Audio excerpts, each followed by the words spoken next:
Hey, what's going on, everybody? Justin here, and I have a really cool announcement video that I'm excited to share with you all, and it is announcing the second iteration of the BookTube History Challenge. And last year in August of 2020, some BookTube friends and I came out with the BookTube History Challenge, which is, a readathon, as you could probably guess from the name, just all about reading history and whatnot, and I had a lot of fun with it. I think a lot of other people did as well, and so we decided to, why don't we just go ahead and do that again this year. And this readathon event is co-hosted with 3 other really good booktubers that I think you should definitely go check out. I'll leave their links down below. And it's kind of the original brainchild of Emma over at A Cup of Books, along with Jenny from Book of Shenanigans and Justin, the Ghost Reader. Like I said, I'll leave all their links down below. Definitely go check them out. They got really good content. Definitely go and subscribe to them as well. I have my little notebook here. It's actually a different notebook. I lost the other one. I have no idea where it is. But anyways, just so I don't forget like all the the pertinent information and whatnot.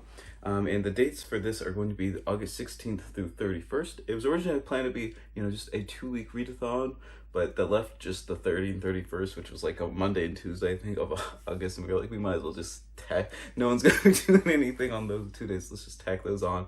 And so we'll just give everyone a little extra couple days to finish up that sort of like last history book that they're reading. And all of us are pretty chill and laid back with these sort of readathon type events and whatnot. So really the only real challenge to fully participate in the History Challenge event is just to finish one nonfiction work of history. So it's pretty straightforward, pretty easy going. But of course, we're gonna add some like prompts and stuff just to get everyone sort of thinking about all the different genres and aspects of history writing, which there is quite a bit to it. So we have a little like kind of bingo board type thing. I think ours was 4x4 last year, which was like 16 different things, and I think that might have been a little overwhelming and scary to some people. But anyways, here are the 9 prompts. I'll put a link. Hopefully I have be able to figure out, put the link there, but I think there will be like a Google Drive document as well for you to kind of like look at yourself and whatnot if you want to print one out or anything like that. And I guess I'll just go through them real fast. I'll probably leave some comments down below if you want me to do like a recommendation video on any of the prompts kind of like in particular. I probably will be doing a couple anyways, but if there's any that you kind of want to see just some extra recommendations or talking points on, let me know down below. Be happy to do a video just on that. All right, so first up we got biography and memoir. Pretty straightforward. I personally like memoirs more than biographies and autobiographies. That's just me. I don't know if that's part of the nature writing too. The nature memoir kind of works really good, but history memoirs on like specific events and stuff I think are really well done as well. Then we got a history book that takes place on a different continent, and this is sort of to get us thinking about different places in the world and whatnot. Me being in the United States, a lot of stuff I just like see in stores and stuff is just like other states history or like United States history, even like kind of just Canadian history and stuff. So I think it's good to just kind of branch out and read things from all over the world, whatnot, things like that. Next we have relearn a school topic. And this was actually one I think that was actually kind of a big hit last year. There was 2 that I thought actually did really well, and this was one of them. And especially in like Western countries and stuff, we have a lot of sort of like whitewashing and sanitizing with like a lot of history. And I think even just like based on like different countries, a lot of things are sort of glossed over if it's part of that country's like history and stuff. If it obviously doesn't like look great, it's kind of just briefly mentioned, and then you just kind of go on to the next one just to make that country sort of like look good and whatnot. But anyway, so what you do with this prompt is basically find some sort of controversial topic or a topic that wasn't really fully addressed when you were younger and you were in school and whatnot, and to kind of read about like the real history and the real facts of kind of like what went on with either that event or that era, something like that. Next up is to read a book by a Black, Indigenous, or other person of color author.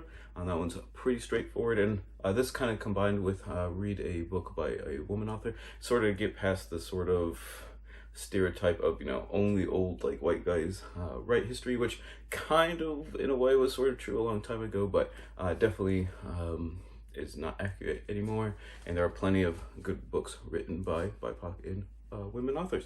So definitely go check them out.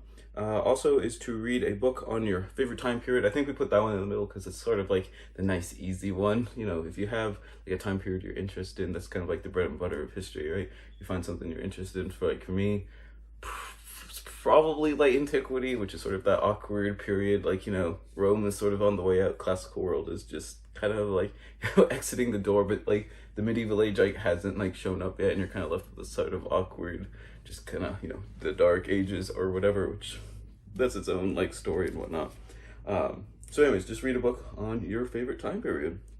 And then we have read a book on a hobby or a micro history. And this is, I think this is like micro histories are sort of a subgenre of history that are really taking off right now. And it's sort of a history of like a really specific either like thing. I think like Mark Kurlansky is kind of the one who sort of started that with like, he had books on like cod and like paper and stuff.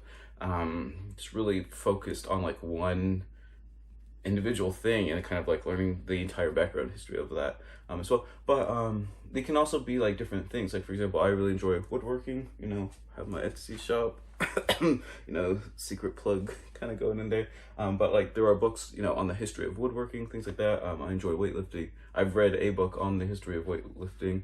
Though I think it was kind of like some sort of weird CrossFit propaganda. I'm not 100% sure on that one. But anyway, so it's just to find something you're really interested in and kind of doing a deep dive on that like particular item or thing or hobby or whatever it is.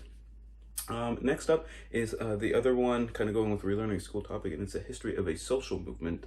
And I think that one was one that took off really well last year. You know, there's tons of things sort of going on, especially in this day and age, that, you know, a lot of people like haven't really just like sat down and read a lot about sort of the history of like where a lot of this is coming from, or kind of like the early time period, I guess, of these movements and stuff.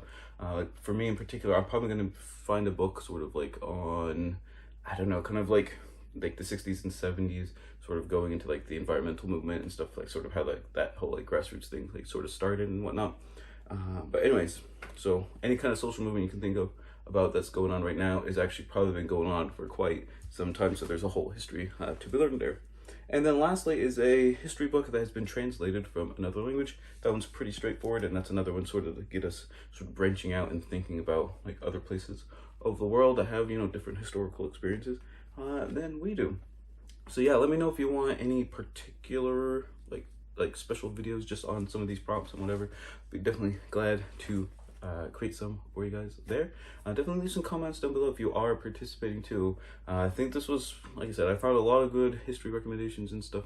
I know it sounds like I just like use all my followers just to like get like history book recommendations stuff, but I really enjoy talking about like different books and what people are excited to read, especially like when it comes to like nonfiction and obviously history with this readathon. I don't know if we will be doing Instagram stuff. Like, I don't think me and then the other coast, none of us are like super hardcore like social media like Twitter and Instagram and stuff, but I'll see if we can slap something together, I guess, for Instagram.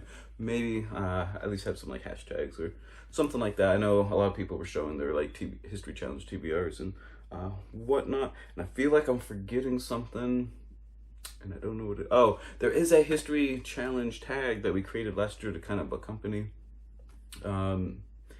this readathon event. I'll leave my link to that video over here, and I probably will be redoing it because a lot of the questions definitely can change over time, so I'll probably be redoing that, so definitely be on the lookout for that. And I think I want to say that's everything. I just want to go over a couple sort of ideas on how, oh, I did forget to mention that a lot of the books can fit multiple prompts, and since, like I said, we're super chill and laid back, and there's not really any rules anyways, definitely double up, triple up, quadruple up on different prompts. So here's just a couple examples. So a book that I've read before here, Unbowed, a memoir by Wangari Maathai. If you guys don't know who Wangari Maathai was, she was a a Kenyan parliamentarian, I think is that the right word, government official, but also like kind of like a social rights activist, and started the Green Belt movement in Kenya, which was like kind of like it was sort of a combination of social rights with kind of like empowerment for women, along with sort of environmental, like planting trees and forests and things like that. I thought that was really cool. But just for example, history of the social movement, definitely there, memoir there, a woman author, BIPOC author, So there's at least on another continent, because most of the material takes place in Kenya, though it is sort of biographical, like her childhood. Though she was born in Kenya, I think she went to school, if I remember correctly, for like a year or two in the United States and whatnot.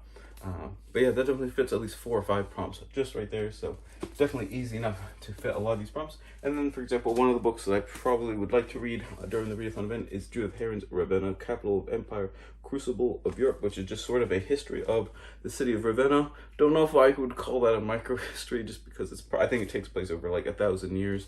But it's definitely, let's see, it's written by a female author. And then we have also kind of my favorite time era in history with kind of late antiquity. Ravenna, if anyone doesn't know, was actually the capital of the Roman Empire for quite a while after Rome Rome kind of just became like a little provincial, like little district city during like the kind of the 3rd and 4th centuries CE, 5th century CE. So definitely that. And then, you know, obviously it takes place on another continent, stuff like that. So this fits at least like 3 like other problems and whatnot. So definitely easy enough to fit things in there and just get everyone thinking about different, like I said, different aspects of history. But definitely go check out everyone else's channels. Like I said, I'll leave the links down below. Let me know if you're gonna participate. Don't forget to like, comment, subscribe, check out Instagram and Etsy, all that kind of cool stuff. And always remember, whether you're participating in the History Challenge or not, read victoriously.